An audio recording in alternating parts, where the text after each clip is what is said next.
nag-hemorrhage ang country.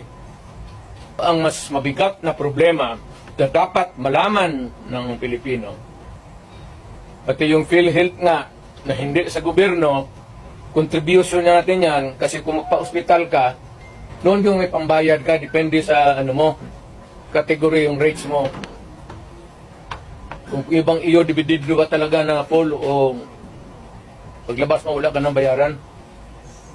Yun ang ano noon, yung 16 billion na nilipat nila. That is the most dangerous at dapat utang inestapa yan.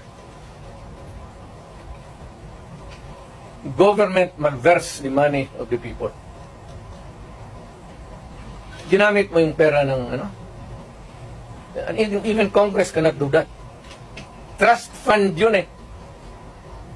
Galing inyo yun, pati akin. Contribution yun natin para pag nagkasakit ka ng cancer, uterus, may pagpapa-opera ka. Ang nawala ang ating PhilHealth funds natin lahat was about 8.9 billion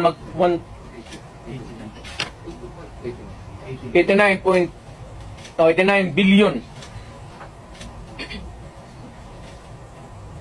Of that 89 billion,